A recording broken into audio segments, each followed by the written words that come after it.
give Brother Gabriel a big elevate on three. Ready? 1, 2, 3. Yeah. Hey, man, it's good to have you here, bro. Take a seat. We'll make it feel just like it's in the ring, okay? So we just want to appreciate him for being here, huh? And coming to elevate the comeback 2017. I told him when we were sitting down there earlier that this whole boxing thing was really elevated to the next level, and we were so excited when he said yes, he would be able to come and share his life and a little bit of his story with you guys. And so let's just jump right into it, man. Tell these young people, how did you get into boxing, bro? First of all, how y'all doing? Glad to be here with y'all today. Well, you know, I started boxing at a late age. I actually started boxing at the age of 18, which is it's late for boxing. You know, usually you grow up into the sport at a young age. But you know, was always a big fan of the sport, and it's something I wanted to do. You know, in my room I had posters of Tito Trinidad, Mike Tyson, and Roy Jones, and you know, these guys were my heroes. And you know, I was just heading to the wrong direction. You know, a lot of my friends were getting in trouble, going to jail, and I just said, man, it's time for me to get into something. You know, do something positive in my life. And I just had the vision that one day I'd be on HBO without actually entering the gym yet.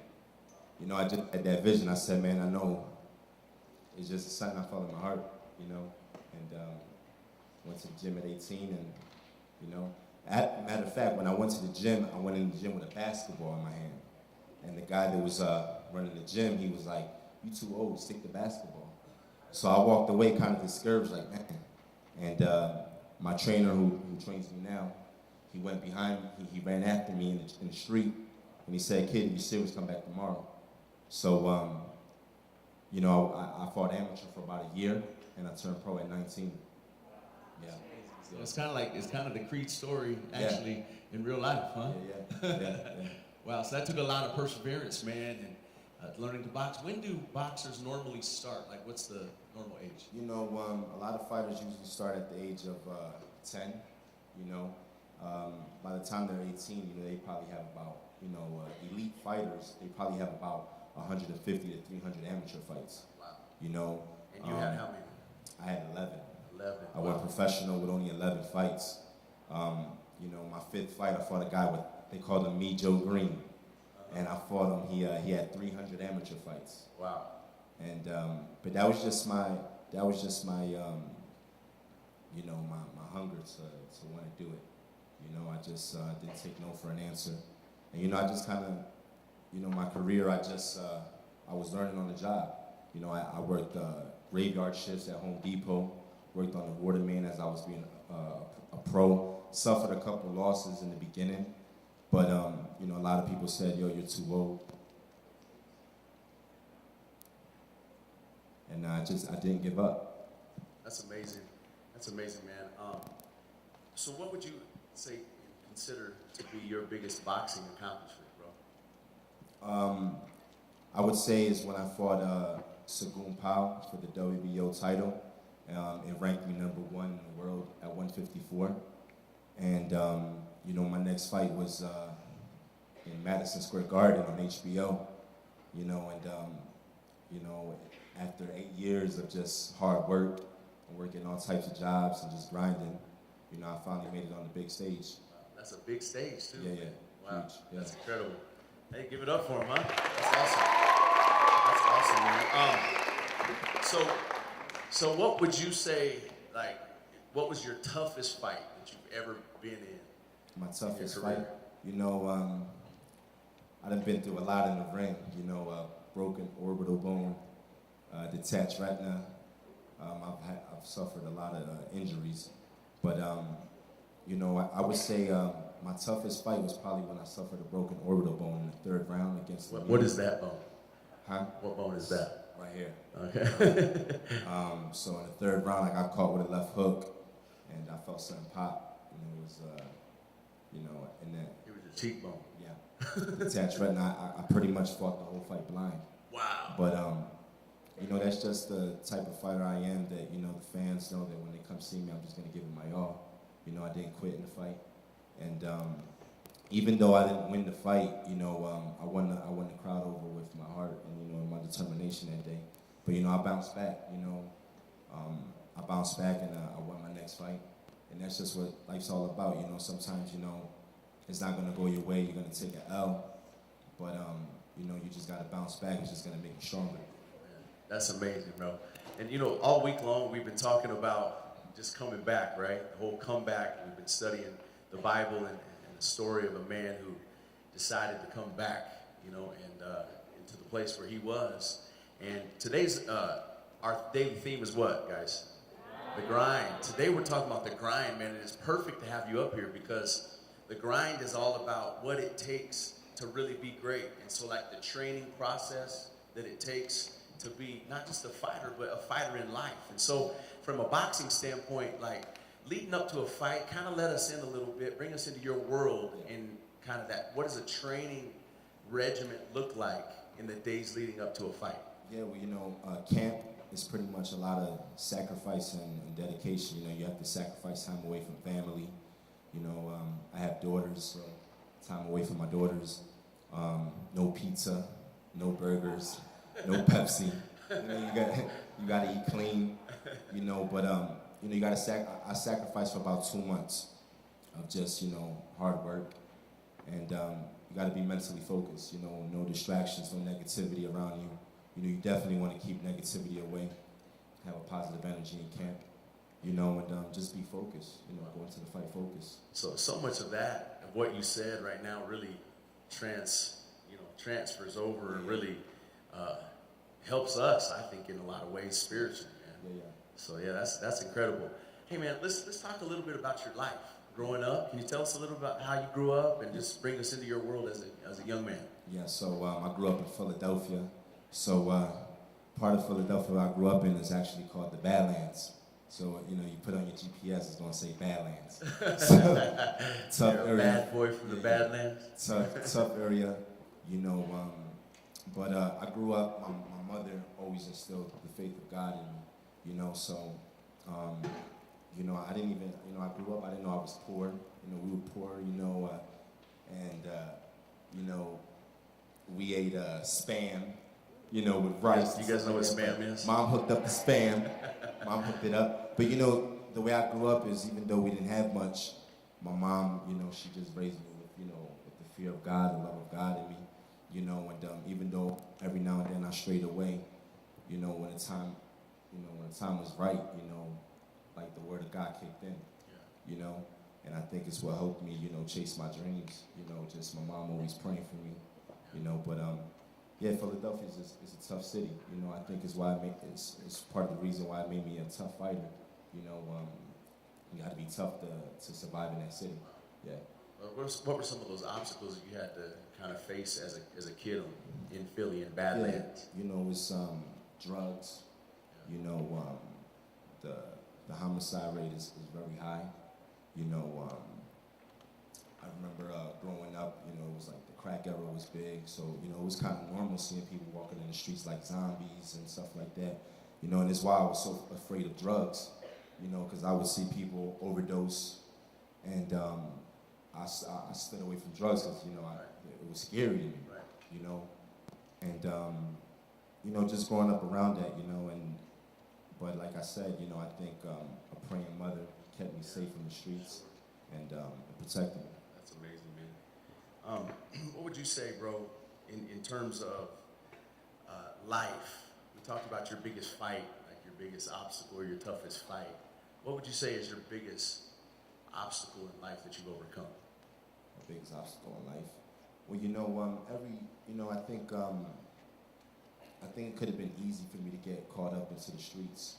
My friends, I have friends who sold drugs. I have friends who went to jail. I have friends that, they're dead right now. The streets got the best of them. And you see the glitz and the glamour when when your friends are making money. Selling drugs and things like that. Sometimes you don't think of the consequences. And I think one of the things I struggled with was, not getting caught up in that life. They were my friends, but I always battled with that. And I'm just happy that, you know, I followed my dream, and I believe that, you know, I can accomplish my dreams the right way, you know, not the easy way.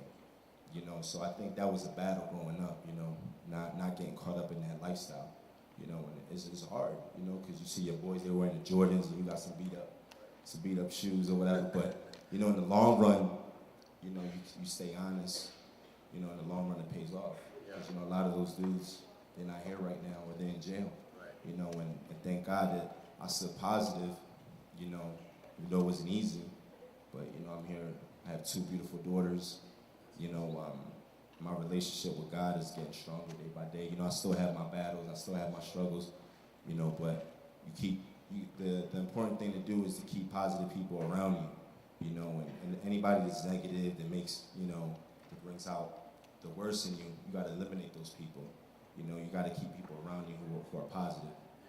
Yeah, man, that's awesome. You kind of mentioned a little bit, and I want to talk about that. I want these young people to hear, because a lot of these guys, Gabriel, and these girls, they're in a situation that's very similar to you and me. And I shared my story last night when another one of our pastors shared their story the night before.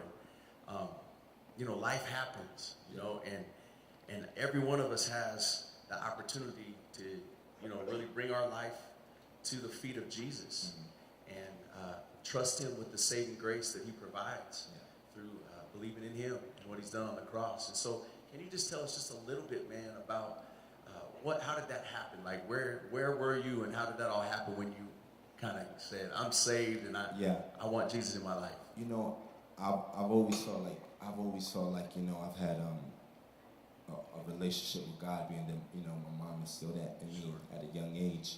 But you know, I think it really kicked in at a time, actually, like when I moved to Los Angeles, which was 4 years ago, almost 4 years ago, right? You know, because the thing is, when you're fighting on HBO, when you're doing movies and stuff, sometimes that fame and everything around that, it could kind of stray you away from God, you know, and you think it's all you, and you can get a little big-headed, you know, and I just realized that, like, you know, the best way is God's way. You know, when you do things your way, you know, it just doesn't fall through the way you think it will, you know. And I just knew that the fame and money that was coming in, it just didn't do nothing for me, really. You know, it was, I felt like an emptiness, you know. And I found Mosaic, the church in Los Angeles. Mosaic's your church in LA. And, you know, that church has brought life to me, you know. It brought life to me, and it helped me, you know. And you know, that's just where I'm at right now in life, you know, just working to just be better day by day. That's awesome, man. That's awesome. And would you guys say that that's us too, huh? Working to just follow Jesus and get better each day? That's awesome, man. So in boxing, I'm sure, you know, you get wins, you take some L's, like you said. What would you say, man? Because you've lost before, right? Yeah. Yeah. A couple times. A couple times? You've lost before. What is your strategy, man, in terms of, like, after you get that, you lose. Yeah. And then you have to come back. So what is your strategy to a comeback? You know, it's tough. A loss is very tough. You know, I've had days where, like, I don't even want to leave the house. Yeah, afterwards. Yeah, because it's so hard, and you know, especially when you got some bumps and bruises, some cuts, you definitely don't want to leave the house. But you know, you just gotta bounce back, you know, and that's just what I've done. You know, every time I took an L, you know, it was extremely difficult for me. But one thing is, you gotta give it your all. You know, if you give it your all, you know, at least you can say you tried your best. But always work on what you can do better next time. You know what I'm saying? So I've taken some losses, but I've always bounced back, worked on my craft, see where I can get better at, and just don't let it get the best of me. You know, if I would've, when I was coming up, before I got ranked #1, I already had 5 losses because I was learning on the job. You know, like I said, I started late, and people were just telling me, "Come on, my God, just give it up."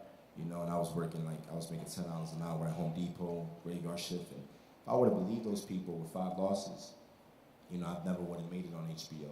You know, it never would have led to me getting in the movie Creed. So I just didn't give up, you know, I just kept on pushing. thank God it's just, everything played out. Man, that's amazing. And I think not only is your story a testimony to us, amen, but you have a lot of young people here in Arizona, and Phoenix, and surrounding areas. You have young people from all over, but can you guys say that we're rooting for him, huh?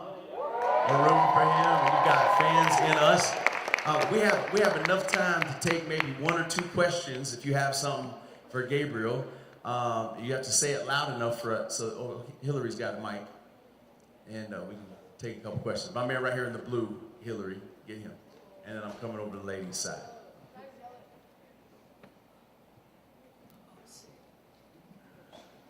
How many fights have you been in and won and lost?